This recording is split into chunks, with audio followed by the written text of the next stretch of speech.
My friends, hello and welcome to another episode of the Vibe with Kai podcast. Today, I am thrilled to have a special guest who has taken strides in illuminating the experiences and potentials of autistic adults through his groundbreaking book that comes out. I don't think it's out yet. It comes out soon, if I'm not mistaken. Autism for Adults: An Approachable Guide to Living Excellently on the Spectrum. He is a renowned autistic and ADHD video creator, a fervent activist, and a beacon of knowledge and empowerment in the autistic community.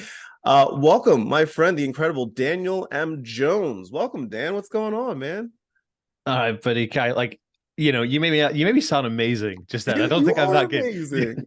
You were like a beacon of love. Like, I don't know, man. You should see me on like a Saturday night, Oh like my God. sprawled out, Oh Netflix my on, and gosh. You you should know see what I mean? Like, you should see me. It was funny because people like will come up to me and they're like, you're always smiling. I'm like, I'm always smiling online. You don't see what happens when yeah. the cameras are Oh off.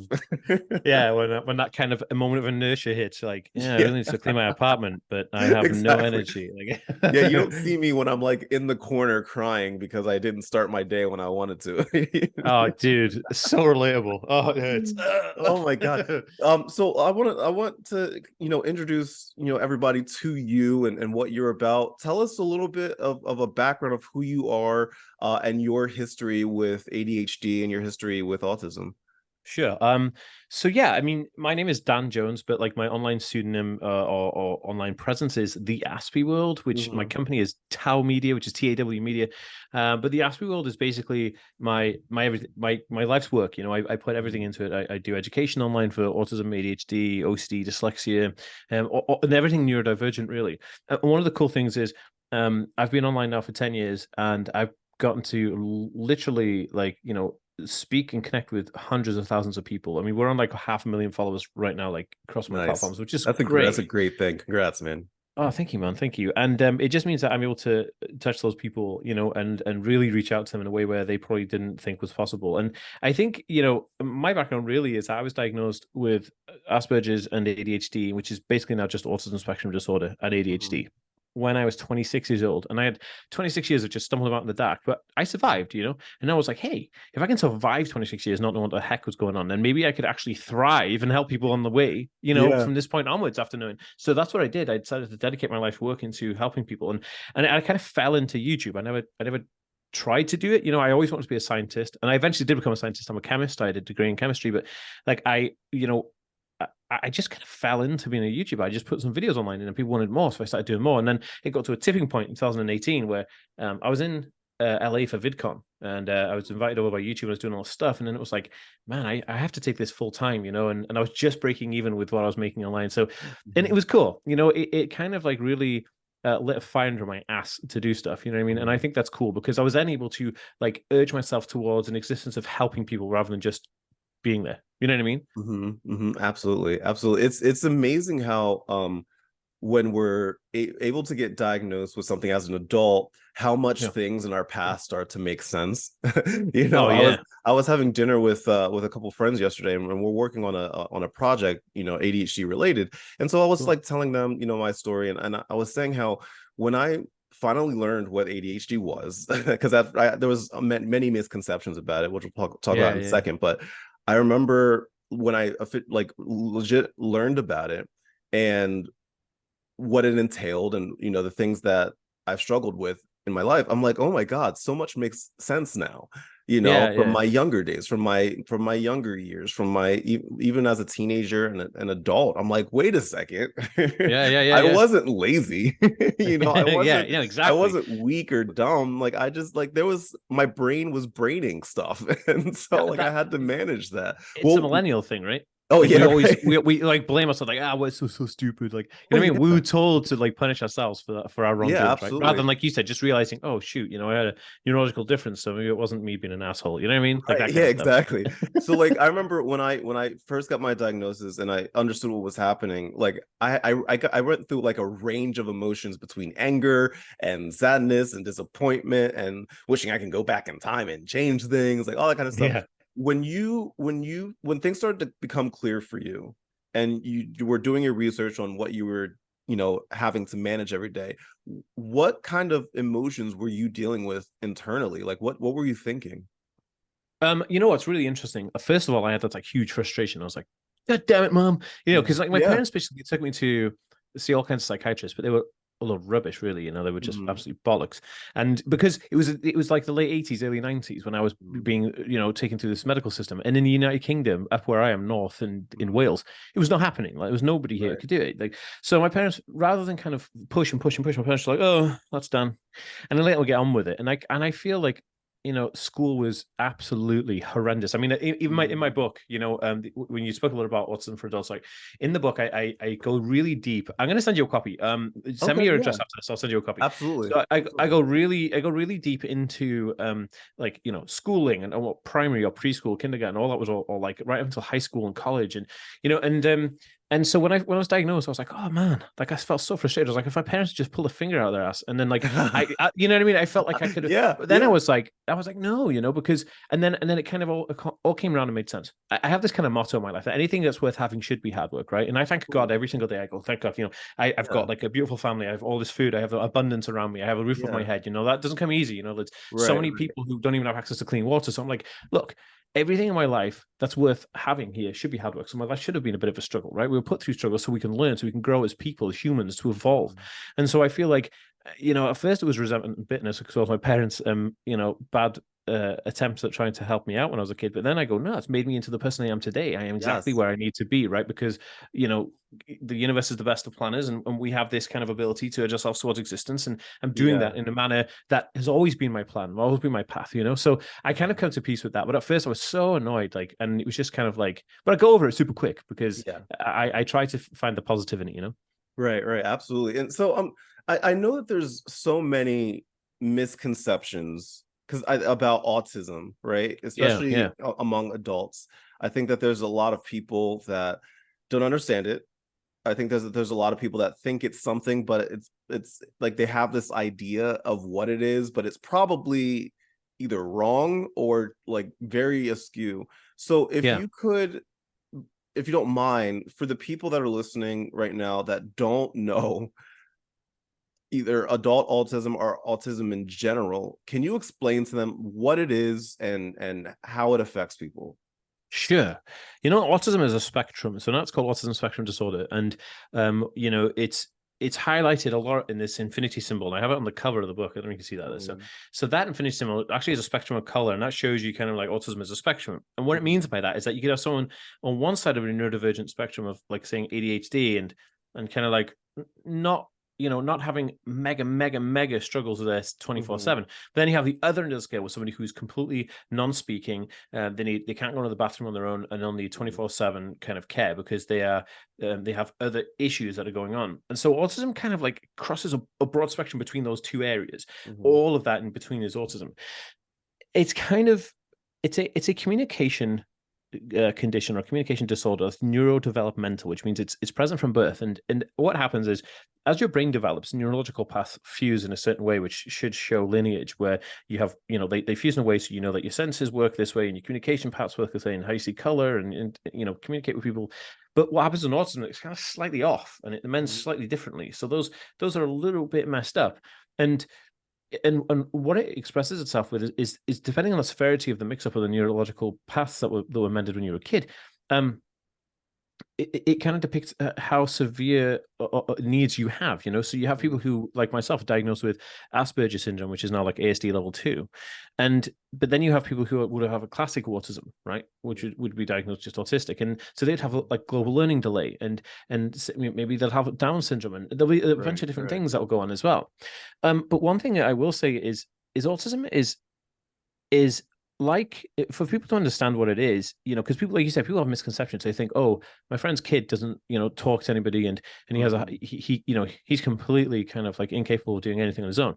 But since you drive a car, for instance, you can't be autistic, which is complete nonsense. Because, right, like, for instance, Elon Musk, he has autism. So right, it's like, look at that guy's the richest guy. He's sending people to Mars. The guy's insane, right? Which is awesome. right, But he's cool. And what it's like, the expression of autism, and I always try and explain this to people, is like, imagine, well, this is what it feels like. Imagine you have to go to work in a new, like, you've moved to a new town. Everyone in the town is 5 years old, and you have to find a job, grocery shopping, flipping, buying a car, going to the gym, and you have to communicate all this to 5-year-olds. Have you ever Mm, spoken to a 5-year-old? It's so difficult. Like you yes. can't, because you're like, dude, like I need to. And parents always have this expression. Sometimes they say like, oh, I just want to have an adult to talk to. That's what it feels like every day. Having gone to like shoot, man. And the only time I got close to this is when I was doing my university degree. I was doing it in chemistry, and I was preparing to do a PhD, and that was good because I got that kind of dopamine hit of trying to Right. speak to intellect like constantly. But I feel like when I talk to my family, I'm like oh, oof. So Yeah. so that's what it's like. It's like trying to communicate with a world that is completely on a different level. So Right. you move to a new town, and you're trying to communicate, thinking, oh my goodness, like what is wrong with me, because I can't deal with these Mm, people. It's too much, because mhm. honestly, that's the best analogy I can give you. It's like 5-year-olds running the entire world, and you're like, oh my god.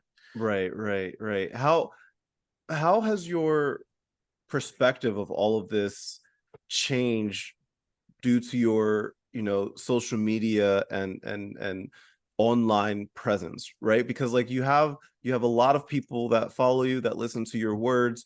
Mhm, I mean, I know for me, like talking about the things that I go through, I often get sent stories and experiences that other people have had, and it's put a lot of things into perspective for me. mhm. How has the online community affected your perspective of everything that you're going through? I think it's given me two things. One is reinforcement of knowing that what I'm doing is relative to everybody else, Right, and the right. other thing is validation. Because when I say like, oh man, I Mm, had a really shitty day and this happened, and mhm, somebody else says, I had the same thing and this happened, I'm like, oh my goodness, you feel less like ostracized from society when somebody says right. to you, hey, I've been in that exact situation, and can tell you their side, and Mhm, you feel it. Like I had a mhm. conversation with a friend of mine. He's an actor over here in the UK, but he's on the spectrum as well. Right, And he's Max. His name is on Maxi the Aspie. He calls himself online, but he's such a cool guy. And right. we were having a conversation about OCD, right? That's comorbidly occurring in autism, and he had the same experience of OCD with me, and that was just mind blowing for me because, like, when you have something like you do things in your day that that you do to feel comfortable, or you do to feel satisfied with the position in where you are in space, Mhm, and then you think, oh, if anyone looks at me, I'm a complete freak, right? right, And then when somebody else says they do the same thing and they feel the same way, you're like, oh my goodness. Like right. it kind of just allows you to, a problem shared is a problem halved, right? That couldn't be more true. And I think that's what the online community has given me. Like without my audience, none of anything I've done would be possible. What was the point of writing a book for people who, my audience want to read this book because they want to learn more and read more and relate more to me, And samesies, like I love having emails from my fans and Yeah, reading yeah, comments and messages and DMs. yeah. It's really eye-opening, and I'm glad that you use the word validation because that's how I feel too. Because like with stuff like this, it's really easy to feel alone. It's really Mhm. easy to feel like people just don't understand. And so when you're able to spend your time making content like this and hearing back from people, like it is a very validating thing for you personally. I'm sure it's self-therapeutic, as well for all of that, which is, I know it is for me. And Mhm. so I want to ask some questions here. One set of questions is going to be for people that want more information about it, and the second set of questions are going to be for people that are diagnosed, ADHD, or an adult with autism. So the first group of people, the people that may not know, but are trying to learn more. If somebody feels like they are on the spectrum, Mhm. but they have no idea what to do Mhm. or where to go, what would you recommend that they do? If they're like, I'm listening to this guy and like everything that he's describing right now, I get it. Yeah, Relate. I deal with that shit. What would you say to them right now if they're not sure where to go or what to do? Okay, so the first thing I'd say is that are you happy in your life, and is your situation kosher? If the Hmm. answer is no, then you need to say, okay, I need to access help and support. And the only Hmm. way to do that is to have an official diagnosis or an assessment to study what is going on, right? Hmm. And how do you do this? The first step would be to go online and look for an AQ test. So A for Alpha, Q for Quebec. AQ is an autism quotient test. Do one of those online. This will give you an average percentage between 30 and 50 will give you a strong indication that you're on the autism spectrum, which is a kind of self-validating first step. You can print those results off, take them with you, and then you can go to your doctor and ask for a referral. Say, I need a referral to an autism specialist or somebody who assesses people for autism. And then they'll refer you to those clinics. And those clinics, depending on the waiting times, will set up probably a 2 or 3 part interview assessment process where they ask you questions, you do some interviews type stuff, and probably some small kind of like, task stuff. And then and that's it. You'll get your kind of like clarification then. But the interesting thing that happens at the end of that is that you have a deeper understanding of yourself from a professional standpoint of somebody who knows what's going on rather than somebody who's just experiencing what's going on. And then you can then go and say, well, okay, well, maybe I need therapy, and now my insurance will cover it because I have this diagnostic, because a lot of insurance companies won't like send you for therapy if you don't really have the diagnosis, from your physician or something. So it's always handy to have that kind of official document, you know what I mean? And it varies from state to state. So, and this is something I will say. So if you say you're diagnosed in one state and then you move, across country and you go to a different state, you may actually have to take another assessment within that state, just because of the legal guidelines of the medical practitioners within each state do vary. So it's kind of like, when you drive through one state, you don't need to wear your seatbelt, and then you get to the state and there's a seatbelt law, and you're like, damn it. You know what I mean? So, yes. Yeah. What would you, so like, for the people that are trying to get more information but are, dare I say, scared that they might have to manage this, and those times when like you want to know the answer to something but you're afraid to ask it because of what the answer might be, kind of thing. Do you ever come across people like that? And if so, what words would you say to them?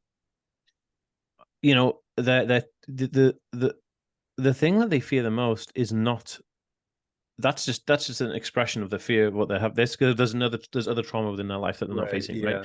So I would definitely seek professional help, because if you're unable to go to a physician and ask for a referral for autism because you're scared of saying, okay, well, I am autistic, then there's obviously a deeper rooted issue there, which would be something like a history of kind of maybe or a historical event of trauma, right? It could be your parents saying like, this person is like, disabled and that's stupid, or I don't know, but it could be something, a hallmark. So and that does happen quite often, actually. Excuse me, especially in America, because it has a very conservative past, and I think a lot of people growing up, especially from like boomer generation, will have some trauma from the way that they were brought up. But I would say that it's a self, and this is the thing about a diagnosis process. It's a self-knowing process. Like you start to dig deeper into yourself, and you start to know a bit more about yourself. And you're like, oh my goodness, yeah. Because when you're doing the assessments, they ask you certain questions. They want to know about your childhood. They want to know about your growing up and stuff. And so if you're an adult, it's kind of like a self-exploration thing. So maybe it's a good thing, And hey, I have another saying that I stick by, is like, be afraid and do it anyway. Like, why wouldn't you? You're here for your first con 20. You might as well just do something. You know what I mean? You don't live to regret anything. You should be like, yeah, dude, like I did it. You know what I mean? What would you, for the people that are officially diagnosed, that have gone through this process and stuff already, but feel like they're struggling still, like they feel like they're just not either doing it right, or things are getting worse, or whatever it may be. For the people that are feeling a little down about that, thinking that, I've gone to therapists, I've tried this, I tried that, nothing works, and I'm just gonna have to deal with this on my own, what would you say to them right now if they're listening? It's quite interesting. There's this, the reason I wrote the book, and the book's labeled Autism for Adults, and the reason it's called that is because there's so many facilities for children and young people on the autism spectrum, so many, like parent support groups, all this kind of stuff. But when you get to kind of 18 to plus, it kind of, there's nothing, like there's no support there. And so I was like, holy shit, like, what do I do? Like, there's so many of us, autistic adults. You think so in America, there's 1 in 33 people diagnosed with autism. So that's a lot of adults, right? When you consider the population of adults versus children.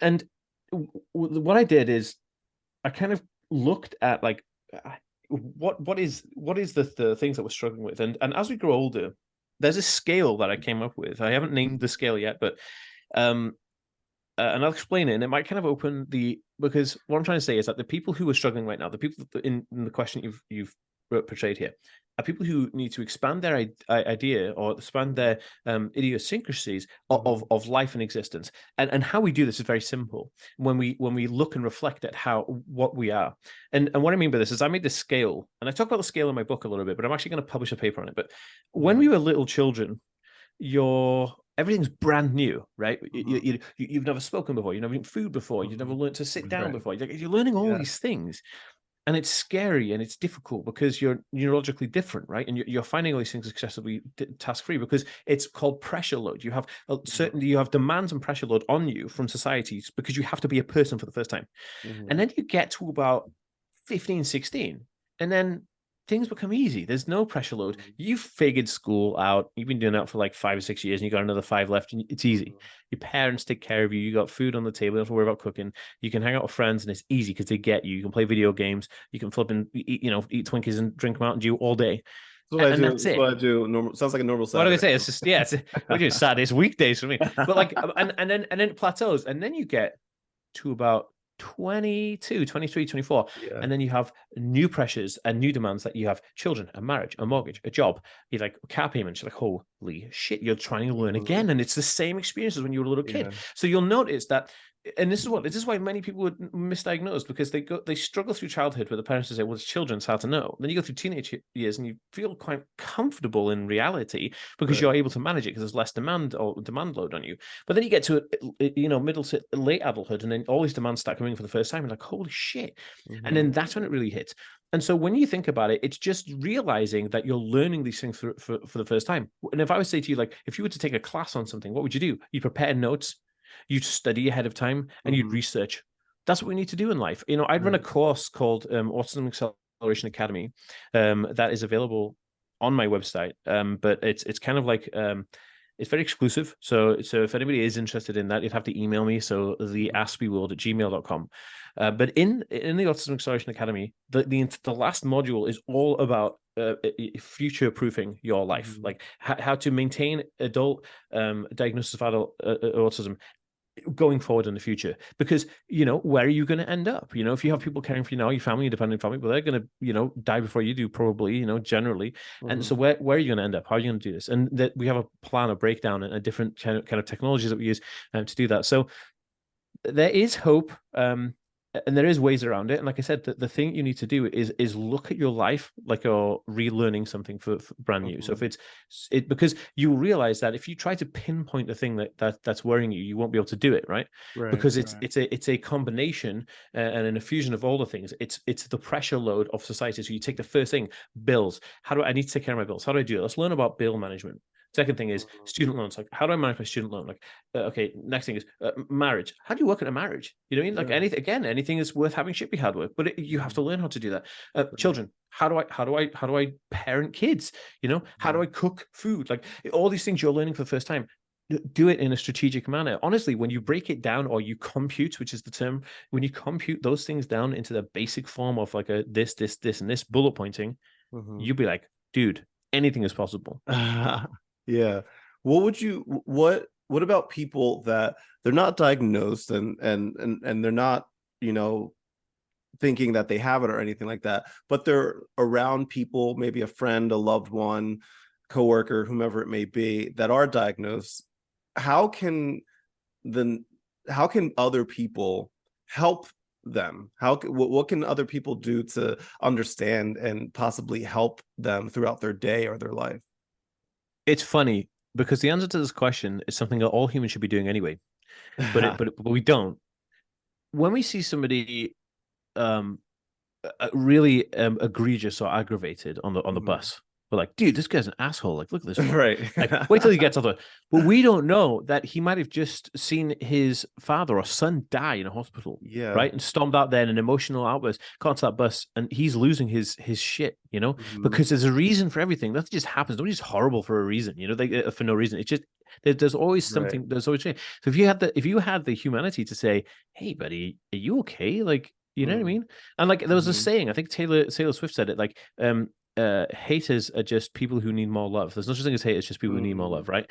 And I treat people like that. Like if someone comes on my videos and they're an asshole, and like, "Oh, you're autistic, fuck," and blah blah blah. I'm like, dude, you okay? Because you seem to be Yeah. wasting your precious time on Earth coming here to start shit to me, and I'm sure you don't Yes. want to waste it.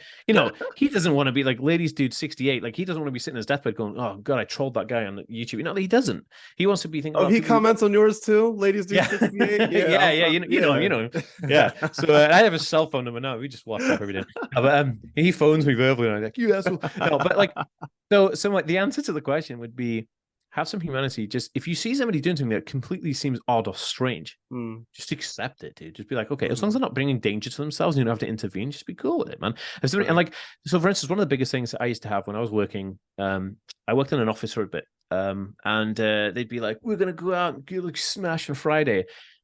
I've never been in a nightclub in my life. Like I've never done nothing. I don't Mm, drink alcohol. And so they'd be like, "You coming out?" I'm like, "No." Why?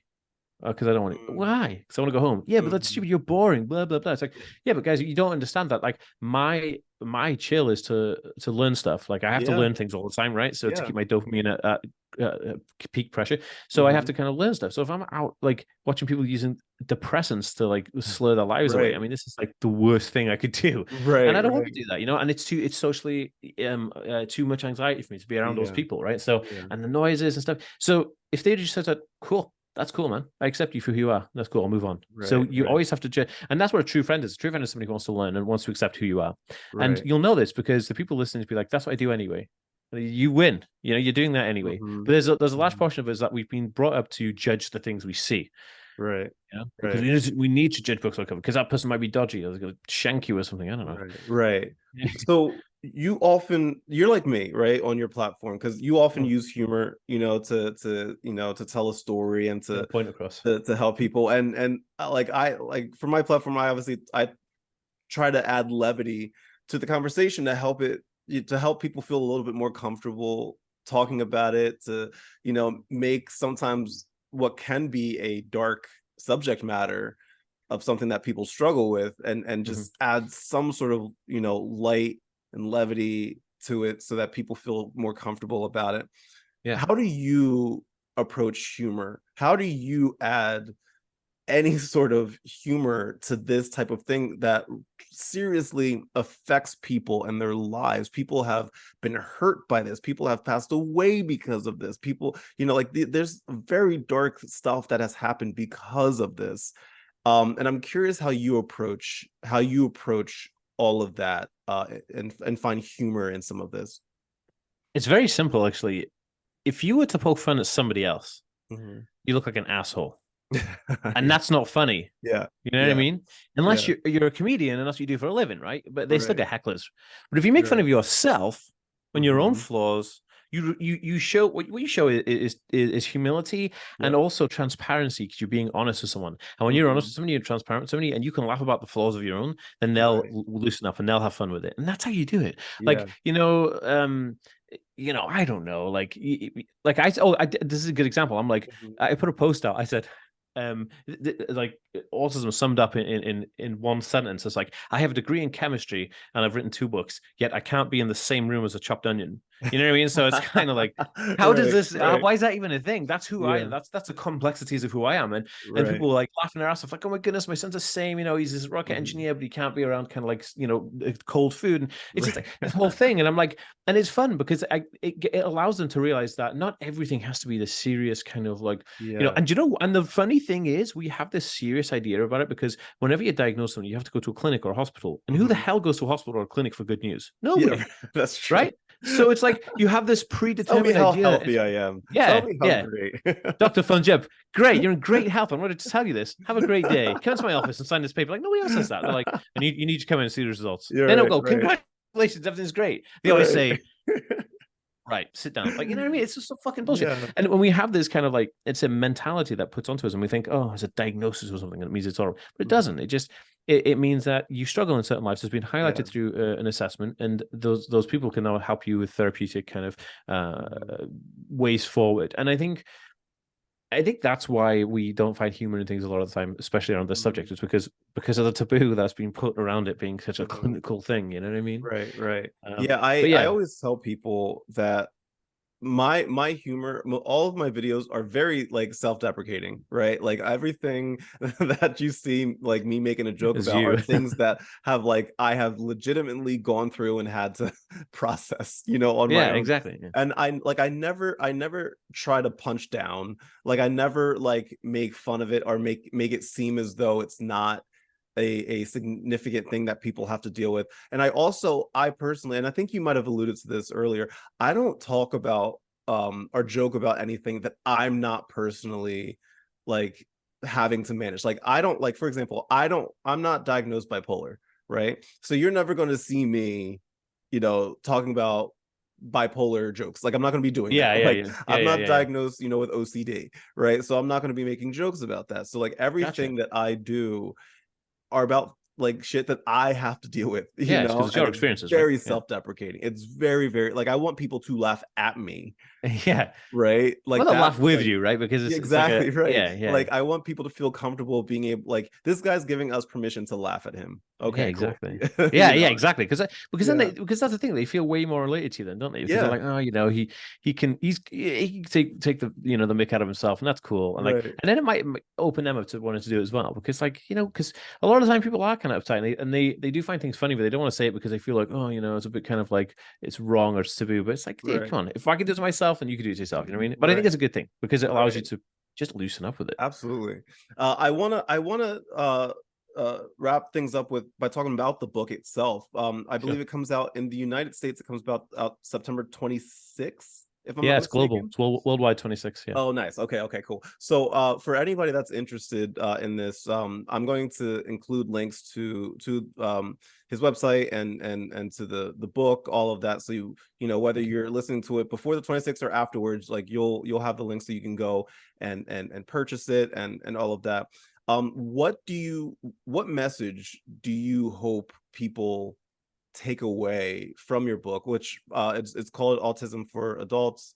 Um, what message do you want people to take away from that book? You know what's funny? The book is kind of like it's kind of like teaching through parables, right? Mhm. Look at me, I'm Jesus. No, I'm not. But it's like that's what it sounds like. But I mean, it is teaching through parables. I'm talking about my experiences, and then I'm taking out the bits that I use to overcome Mhm. certain things, right? And what that allowed me to do is 10x the shit out of my life. So the message Mhm. is 10x your life, dude. You're worth Mhm. so much more. And I see this all the time. 9 out of 10 people on the autism spectrum I meet are just kind of like so kind of thinking, oh, shit, I can't do this, I can't do that. I'm like, Right, dude, right. I don't wake up and go, shit, I'm not a chef. I don't worry about it. I don't care about it, but Yeah. I can fucking hype the shit out of an entire Yeah. generation of people. You know what I mean? And so Yeah. like, so I focus on the things I can do, and it teaches you to do those things. It teaches you to kind of take the opportunity in a negative situation. And there's so many of those things in it, and I'm so pumped for people to read it. Like, it's ridiculous. Like, honestly, the people who've read it so far, like if you go on Goodreads and look at some of the people who are on my street team who have read it already and they've left a review, it's like mind blowing because it's done exactly what I wanted it to do. Yeah. It empowers the person, and the message is there is that you can be empowered, you can 10x your life, and it's time to change the game. You're Right. about to embark on a journey that you will never go back to from. You know what I mean? Like Right. it's the next level. It's like you open a door, going through somewhere else, and you're a different person, and you'll continue to up that ladder. It's gonna be amazing. Like it really is, and that's the whole ethos of my entire life's work. And it's the first installment of my life's work as well. Like it's the Yeah. first time I've put everything down into this book. Mhm. And I've condensed it to like 160 pages or something ridiculous. Right. 117 pages. Look at that. Good for you. There you go. Good So for yeah. you. Thanks, dude. That's amazing. Like honestly, I'm so excited for you because I'm in the process of publishing like my first one and it's all about Wow. introversion and embracing your introversion and things like that. And it's at least for me, I don't know how you feel when it comes to publishing and writing books. I am nervous as fuck. I am so nervous. I'm like, I don't know what's gonna happen. Are people even Because gonna people are want to gonna read this and want to hear about my bullshit? Like, like, do people care? Yeah. Oh, well, fuck them if they don't care. Yeah, that's They don't care. true. But if they do care, they do care. I don't care. It's Yeah, like kind of like this. If I throw 1,000 books and hit people in the face, if the people who throw it back, I don't care. But the people who pick it up and read it, I'm like, yeah, cool. We're getting something from it, right? right, You know what I right, mean? Like, right. that's what we do with life in any way. Yeah, Like that's you walk out true. in the street and someone could be like, "You're an asshole." It's like, fuck, you don't know me, and your Right. friends love you, right? So, but this is my second book. I wrote a book on Yeah, theology before. I'm not like a religious person, but I'm a spiritual person. So I wrote a yeah, book on sure. theology, and I and that was different, kind of different type of book. But this book is the first one I've written about like kind of my life's work, my actual my work. And the process was easier. It took me 2 weeks to write this book. I wrote it whilst running on a treadmill. I know it sounds crazy, right? But I have hyperactive ADHD, right? So I ran on a treadmill, and because I'm dyslexic, I got my phone and I spoke to my phone. My phone wrote out what I dictated. So I spent 8 hour sessions on a treadmill running, talking to my phone, and then I took all of that data, put it into Grammarly, which is an app, and then it made it sure that spelling was right. And I sent to my editor and said, edit that. I said, okay, and then here it is. You wrote a book while on a treadmill. Yeah. I would have fell. I'm not gonna lie. I would have fallen. I would have been like, wow, this chapter is great. Oh shit, I'm on the ground. Like that's what no. See, like, and that, I think that's an interesting thing. Like when autism and ADHD have this kind of like issue in your brain, you have to find ways of teasing it. Yes. And what I found is tactile feedback. Keep myself busy with the ADHD, and I'm running on the treadmill, and then I'm getting the tactile feedback, which is giving me this kind of like proprioception, kind of like, and then I was able to focus my mind and hyper focus on the things from my memory. And my book, like I said, the book only took 2 weeks to write because I knew exactly what I was going to fucking write in it. It's my life. It's it's everything I teach every single day. Why wouldn't I? I laugh a lot of the time. A lot of people take years to research a book. I'm like, dude, like, how are you spending that much time to research a book? You actually don't know what you're talking about. Should you be writing this book? You know what I mean? Maybe we should write a different book. Maybe write something that you talk about every day. Yeah, it's true. It's like it's weird, isn't it? I don't find it. Yeah, it's true. People say to me, like, they say, we're going to interview, because I do a lot of TV and radio and stuff, and they say, we're going to send you the questions ahead of time. I'm like, I don't want them, and they say, why? I say, why interview me if I, you know what I mean? If I don't know what I'm talking about, why? It's funny you say that, because the dinner that I was having with some friends recently, they were talking to me about my podcast and asked me questions, and they asked me, they're like, do you send your questions ahead of time? I say, absolutely not.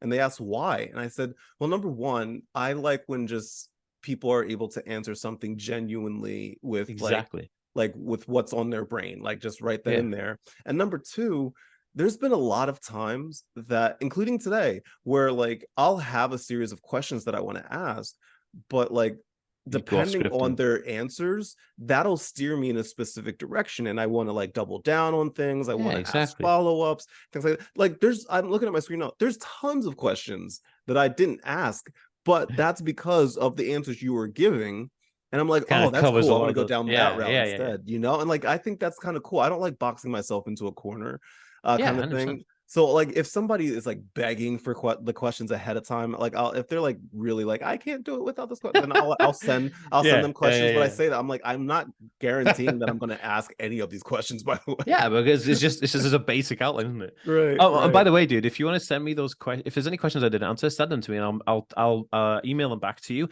and then you can put them in the post, or if you put this on Instagram or Twitter or anywhere, you put it into the actual text body of the. Oh, that'd be great. That'd be great. Or, and I mean, I would also love to have you back on as well, anytime. to talk more, down the line about, the got my email address of the book. Yeah. And we'll set something up, man. Dan, thank you. Thank you so much for taking time out of your day. I know that you have a young one in the house. You have some young ones in the house. So like, so the I always thank the parents that come on my podcast for finding a way to navigate the craziness. I know it's hard. I did one podcast a couple weeks ago where she was outside on like her patio, and her child, maybe like 3, 4, 5 years old, was just against the screen in the background the entire time, just like making faces and just like pounding on the screen. How are you supposed to stay focused? She's like, there's nothing I can do. I'm so sorry. I'm like, it's really okay. It's fine. Oh my god. No, there's your contraception advert right away. Yeah. Oh yeah. Absolutely. It was great. No, it was funny. But dude, thank you so much. For anybody that's interested in reading more about Dan, about his book, about his platforms,